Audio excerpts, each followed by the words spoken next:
दोस्तों नमस्कार।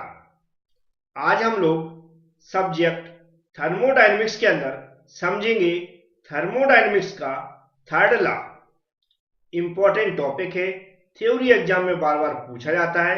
समझने के लिए सिर्फ एक बार वीडियो पूरा देख लें, जो यहाँ पर मैं समझाऊंगा उसको ध्यान से सुन लें, समझ में आ जाएगा।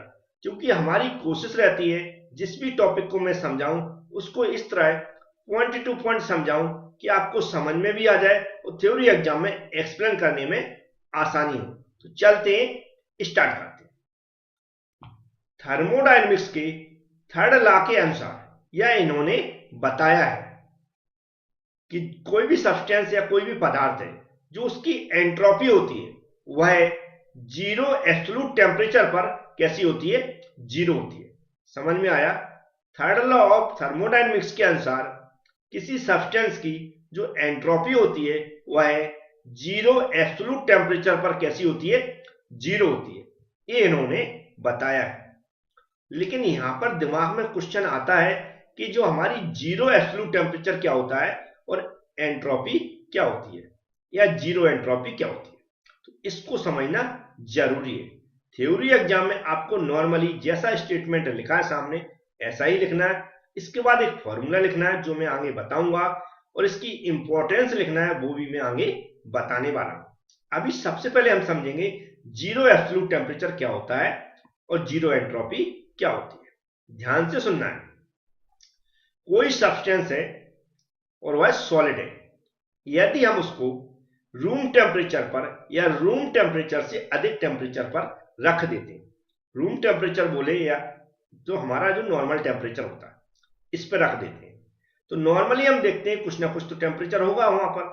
तो जो हमारे सॉलिड मटेरियल है या कोई सब्सटेंस है वह एटम्स से बने रहते हैं। बहुत सारे एटम्स का अरेंजमेंट होता है, जैसा कि हम लोगों ने मटेरियल साइंस के अंदर पढ़ा हुआ है। तो एटम्स के अंदर क्या होता है, ऑस्किलेशन होता है, मतलब दोलन करते रहते हैं। वह एटम्स उस मटेरियल के अंदर इधर उधर भागते रहते हैं और वह अपनी पोजीशन पर सही से व्यवस्थित नहीं रहते, ना ही अरेंजमेंट उसका सही से होता है। कब? जब उस टेम्परेचर पर वह रखे होते हैं। और यदि हम वहां पर टेम्परेचर में कोई परिवर्तन नहीं करते तो धीमे धीमे टेम्परेचर क्या होता है, कम होता जाता है। टेम्परेचर क्या होता है, धीमे धीमे कम होता जाता है। और जब टेम्परेचर कम होता जाता है तो जो हमारे एटम्स उसके अंदर ऑस्किलेट हो रहे हैं, मतलब इधर उधर भाग रहे हैं, उनकी भी जो गति होती है भागने की इधर उधर एटम्स के अंदर, सॉरी मटेरियल के अंदर जो एटम्स की गति होती है इधर उधर भागने की, टेम्परेचर कम होने के साथ साथ उनकी गति भी कम हो जाती है। वो धीमे धीमे जैसे जैसे टेम्परेचर डाउन होता रहता है उनकी गति धीमे धीमे कम होती जाती है। और एक समय ऐसा आता है कि उनकी जो गति है वह एकदम पूरी तरह शांत हो जाती है और वह अपने आप अरेंज हो जाते हैं अपने अपने जगह जहां पर उनका अरेंजमेंट होता है। और फिर हम जब उनकी जो एटम्स की किसी पदार्थ के अंदर जो गति रहती है, जो ऑस्किलेशन होता है, जो दोलन करते हैं, इधर उधर भागते हैं, वह पूरी तरह शांत हो जाता है। तो उस टाइम हम उस पदार्थ का उस सब्सटेंस का टेम्परेचर मेजर करते हैं। तो वहां पर जो टेम्परेचर आता है उस टेम्परेचर को हम बोलते हैं जीरो एब्सोल्यूट टेम्परेचर। समझ में आ गया होगा जीरो एब्सोल्यूट टेम्परेचर क्या होता है। कि कोई भी पदार्थ जब हमारे रूम टेम्परेचर पर रखा रहता है वह धीमे धीमे क्या होता है, उसका टेम्परेचर कम होता है। उसके अंदर जो एटम्स की गति हो रही है, इधर उधर भाग रहे हैं, वह पूरी तरह शांत हो जाते हैं, अपनी अपनी जगह अरेंज हो जाते हैं। और जो ऑस्किलेशन होता है वो पूरी तरह एकदम जीरो हो जाता है। पूरी तरह एटम्स का इधर उधर भागना पूरी तरह बंद हो जाता है। तो उस टाइम जब हम टेम्परेचर को मेजर करते हैं तब उससे उस टेम्परेचर को क्या बोलते हैं, जीरो एब्सोल्यूट टेम्परेचर बोलते हैं। और जीरो एब्सोल्यूट टेम्परेचर पर जो हम एंट्रोपी देखते हैं वह एंट्रोपी क्या होती है, जीरो होती है।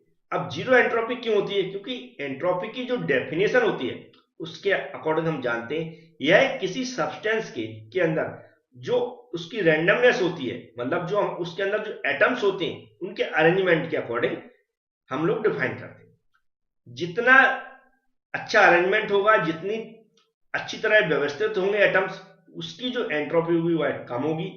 और जितनी उसकी रैंडमनेस, जितनी मतलब उसके जो एटम्स हैं उनका अरेंजमेंट, मतलब एटम्स सही अपनी जगह नहीं होंगी, उसके अनुसार उसकी क्या होती है, एंट्रोपी बढ़ती रहती है। जब भी हम कहते हैं कि जो हमारा कोई पदार्थ है, कोई सब्सटेंस है, यदि उसका टेम्परेचर बढ़ता है तो क्या होता है, उसकी एंट्रोपी भी साथ में बढ़ती है।